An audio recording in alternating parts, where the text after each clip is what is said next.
اس وقت یہ پاکستان میں ایک ڈبیٹ چل رہی ہے اور وہ سانحہ سیالکوٹ کا واقعہ ہوا. اس میں سری لنکن جو شہری مینیجر تھے فیکٹری کے ان کو قتل کر دیا گیا اور ان پہ الزام لگایا گیا کہ انہوں نے توہین مذہب کی ہے. یہ الزام اور اس کے بعد سے اب تک سینکڑوں گرفتاریاں ہو چکی ہیں, تحقیقات ہو رہی ہیں, تفتیش ہو رہی ہے اور پاکستان نے گورنمنٹ آف پاکستان نے ریاست پاکستان نے اس کو ٹیسٹ کیس کے طور پہ لے رہی ہے اور ایکٹ کر رہی ہے اور ایسا لگ رہا ہے کہ ایمرجنسی نافذ کی ہوئی ہے اور ملزمان کو کیفر کردار تک پہنچانے کا عزم ہے. بالکل ٹھیک ہے, ہونا چاہیے. تمام جو پاکستان کے مختلف ہر طبقے نے اس کی مذمت کی ہے اور اس بات میں بھی کوئی دو رائے نہیں ہے کہ یہ واقعہ, اس طرح کے واقعات جو ہیں کسی بھی انڈیویجول شہری کو, کسی پرائیویٹ تنظیم کو اور کسی سیاسی تنظیم کو, کسی مذہبی تنظیم کو کوئی حق نہیں ہے, کوئی اختیار نہیں ہے کہ وہ کسی بھی شہری کو قتل کر دے. یہ کام قانون کا ہے, قانون نافذ کرنے والے اداروں کا ہے, یہ ریاست کا ہے, یہ عدالتوں کا ہے. اب اس کی آڑ میں ہو کیا رہا ہے اور خاص طور پہ ایک ہمارے ہاں طبقہ ہے وہ فوری طور پہ وہ اس تاڑ میں رہتا ہے, اس کے اس کے تانے بانے باہر بھی ہیں اور یہاں بھی ہیں. وہ اس تاڑ میں رہتا ہے کہ جب بھی کوئی اس طرح کا واقعہ ہو فوراً جناب یہ ثابت کرنے کی کوشش کی جائے کہ یہ جو مذہبی جنونیت ہے یہ بہت زیادہ پھیل چکی ہے اور اس کو مذہبی جنونیت کا نام دیا جاتا ہے اور ساتھ لفظ مذہب کا لگا دیا جاتا ہے. اب ذرا تھوڑا سا پھر یہ کیا جاتا ہے کہ یہ توہین رسالت اور توہین مذہب کے جو قوانین ہیں ان کو تبدیل کر دینا چاہیے اور اس پہ یہ ساری وجہ ہی اس لیے ہے. اس کی وجہ سے, اس کام کرنے کی وجہ سے پہلے بھی ہم بہت نقصان اٹھا چکے ہیں اور اس طرح کے سیٹلڈ ایشو کو چھیڑنے کی وجہ سے. اب ذرا میں تھوڑا سا آپ کو بتاتا ہوں کہ یہ جو توہین مذہب اور توہین رسالت کا قانون جو ہے کیا یہ صرف پاکستان میں ہے یا باقی ریاستوں میں بھی ہے؟ یہ پوری دنیا میں ہر ریاست میں ہے. جو اس ریاست کا مذہب ہے وہ اپنے مذہب کو پروٹیکٹ کرتے ہیں. جو میجورٹی ہے ظاہر ہے کیونکہ میجورٹی مینورٹیز کی لڑائی جو ہے اکثریت اور اقلیت کی لڑائی, اقلیتوں کی لڑائی بڑے عرصے سے چلی آ رہی ہیں, پہلے دن سے چلی آ رہی ہیں. تو ہر ریاست میں, ہر ملک میں یہ قانون موجود ہے اور یہ اس ریجن میں یہ قانون کب آیا میں ذرا تھوڑا سا ڈیٹیل آپ کو بتانا چاہ رہا ہوں کہ یہ توہین مذہب کے قوانین میں جو پہلی مرتبہ ایک رپورٹ میرے سامنے پڑی ہے اس پہ ساری ڈیٹیلز ہیں کہ توہین مذہب کے قوانین پہلی مرتبہ برصغیر میں برطانوی راج میں آئے اور 1860 میں بنائے گئے, 1860 میں. پھر 1927 میں ان میں اضافہ کیا گیا اور اس وقت حکومت کس کی تھی؟ برطانوی راج تھا, انگریز دور تھا, انگریزوں کی حکومت تھی یہاں پہ, برطانوی سامراج. اور 1980 اور 1986 کے درمیان یہاں پھر جنرل ضیاء الحق صاحب کی گورنمنٹ آئی تھی, انہوں نے پھر اس میں مزید شکیں ڈالیں. یعنی کوئی بھی 1860 سے یہ سلسلہ شروع ہوا اور 1927 میں انگریزوں کے دور میں ہی اس میں اضافہ کیا گیا کہ توہین رسالت, توہین مذہب خاص طور پہ توہین مذہب کا جو قانون ہے یہ اس وقت سے چلا آ رہا ہے اور اس میں ایڈیشنز ہوتی گئی ہیں, ختم کسی نے نہیں کیا. اور اسی وجہ سے پاکستان میں یہ جو معاملہ ہے, کیونکہ پاکستان کے ساتھ ایک المیہ ہے. المیہ یہ ہے کہ پاکستان کی 99% ہے مسلمانوں کی آبادی ہے, مسلم آبادی ہے اور یہاں پہ ہمیشہ اکثریت کے ساتھ جو سلوک کیا گیا وہ اقلیت والا کیا گیا اور یہاں پہ بہت زیادہ اس کو کیا کہنا چاہیے, ایک خاص ایجنڈے کے تحت کہ اب آج تک یہ بحث چل رہی ہے پاکستان کا مطلب کیا, لا الہ الا اللہ. دوسرا کہتے ہیں نہیں جی نہیں, بالکل ایسا نہیں ہے. قائد اعظم محمد علی جناح بانی پاکستان کے فرمودات موجود ہیں, ان کی تقاریر موجود ہیں, لیکن وہ کہتے ہیں نہیں جی یہ بات نہیں ہے. تو ایک خاص طبقہ ہے وہ اس کو سیکولر بنانے کی کوشش کرتا رہتا ہے. وہ اسلامی جمہوریہ پاکستان کبھی اسلامی ہٹا دیا جاتا ہے, کبھی لگا دیا جاتا ہے.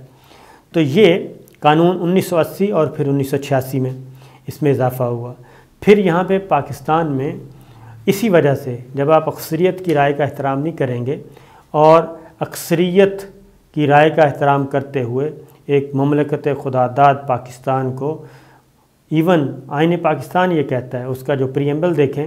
آبجیکٹیو ریزولوشنز پریمبل میں شامل ہے وہ دیکھیں، وہ پڑھ کے دیکھ لیں، تو اس میں بھی موجود ہے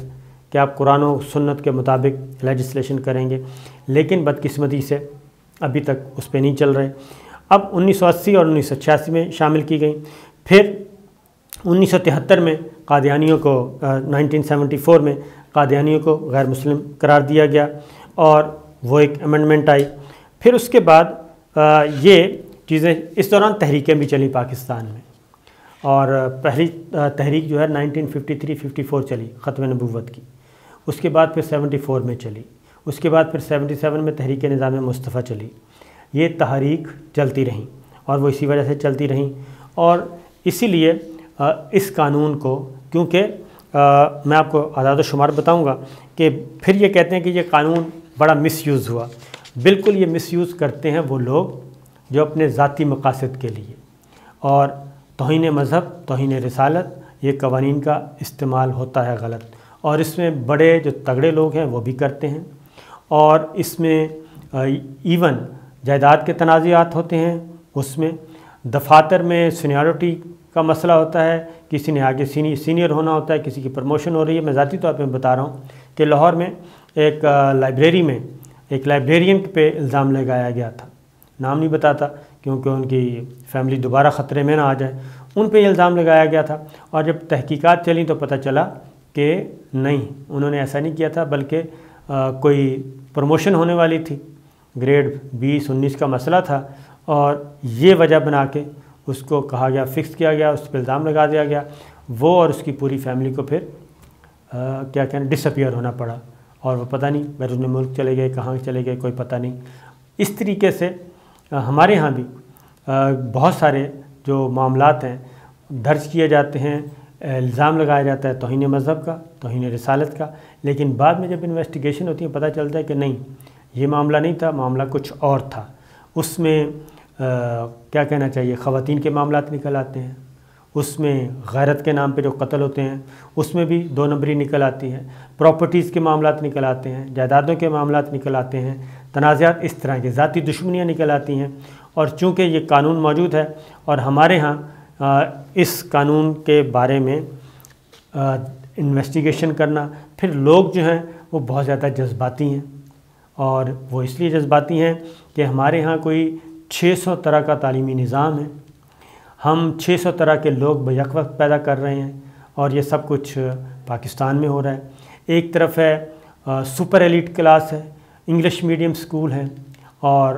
اس میں اب نام کسی کا نہیں لینا کیونکہ ایسے ایسے بڑے بڑے ان کے سربراہ بھی غیر ملکی ہیں اور ان کے پرنسپل غیر ملکی ہیں، وہاں پہ ایک ہم کلاس پیدا کر رہے ہیں جو بالکل دوسری طرح کی کلاس ہے۔ پھر ہم نیچے آ جاتے ہیں، پھر میڈیم کلاس کے لوگ ہیں، اور جو درمیانے طبقے کے لوگ ہیں وہ انگلش میڈیم اور پلس اردو میڈیم دونوں میں پڑھ رہے ہیں، پھر صرف اردو میڈیم والے آ جاتے ہیں، پھر مدرسے والے آ جاتے ہیں۔ ہمارے پاکستان میں لاکھوں جو سٹوڈنٹس ہیں وہ مدرسوں میں تعلیم حاصل کر رہے ہیں۔ ہم ریاست اپنی ذمہ داری پوری کر نہیں رہی، ایک نظام تعلیم ہو، ایک سلیبس ہو، اور 18ویں ترمیم کے بعد تو مزید معاملات جو ہیں وہ خراب ہو گئے ہیں۔ تعلیم کا شعبہ جو ہے وہ دے دیا ہے صوبوں کو، اب صوبے جانیں اور سلیبس جانیں اور تعلیمی نظام جانیں، اور جو کچھ ہو رہا ہے ہمارے ساتھ وہ ہمیں معلوم ہے۔ ادھر یہ واقعہ ہوا ہے سیالکوٹ کا، اور ادھر یورپی یونین نے پاکستان میں انسانی حقوق کی صورتحال پر تشویش کا اظہار بھی کر دیا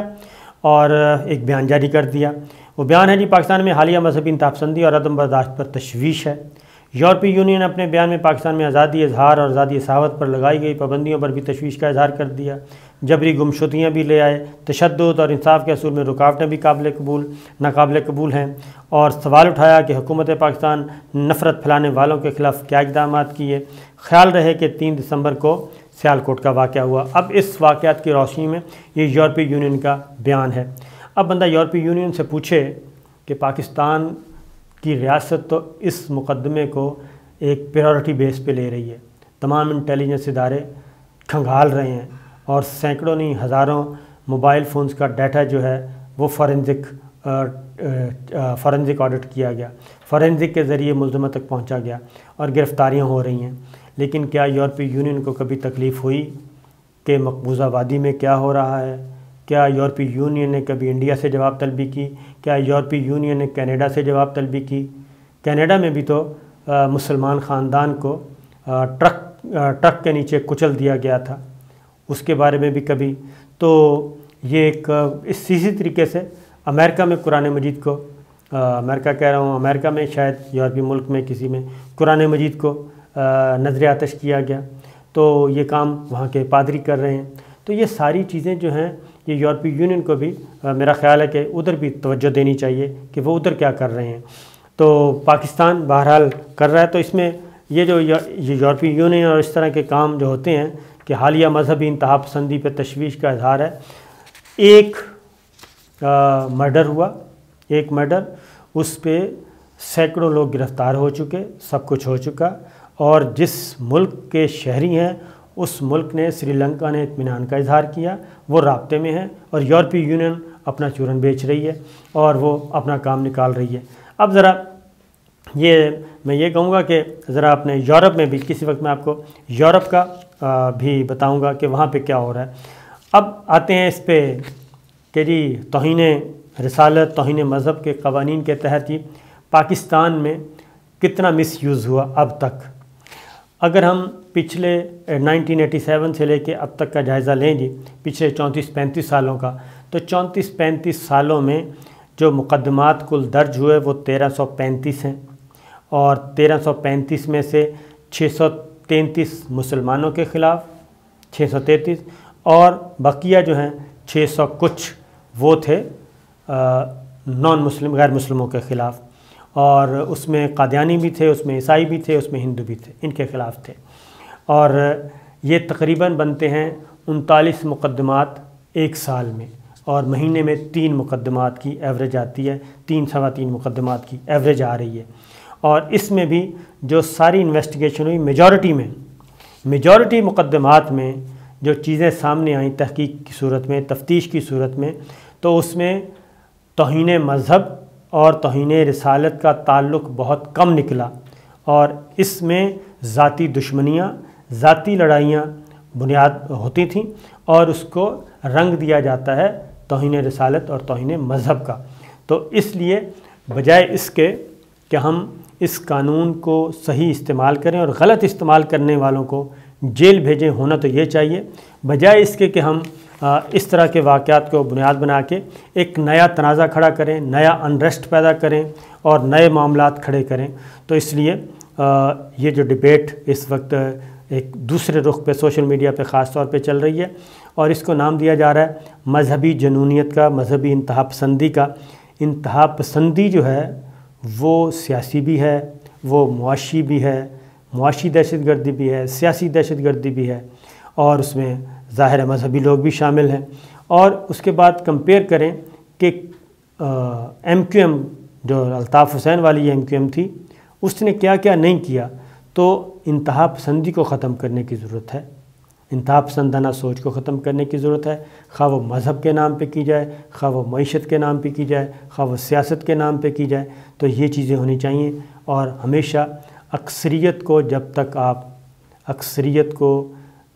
آپ احترام نہیں کریں گے، اور اگر اکثریت کو اقلیت میں تبدیل کرنے پہ یا اقلیت کو اکثریت پہ مسلط کرنے کی کوشش کریں گے، تو یہ دنیا کے کسی بھی خطے میں آج تک یہ کامیابی حاصل نہیں ہو سکی. اکثریت بہرحال اکثریت ہوتی ہے، اور جس خطہ زمین پہ جس اکثریت کو اقتدار ملتا ہے تو قوانین بھی اس کے لاگو ہوتے ہیں. یہ پوری دنیا میں ایسا ہے. یہ انڈیا میں چلے جائیں یا یورپ میں چلے جائیں، مغربی ممالک میں چلے جائیں، ہمسایہ ملک چین میں چلے جائیں، جہاں بھی چلے جائیں آپ کو یہی قانون ملے گا. لیکن صرف ایک اس طرح کے واقعات کو بنیاد بنا کے دین اسلام پہ سارا ملبہ گرانا، جبکہ دین اسلام کی تعلیمات حقیقی ایسی ہیں ہی نہیں، اور ان کو مسخ کرنا، اس سے احتراز کرنا چاہیے.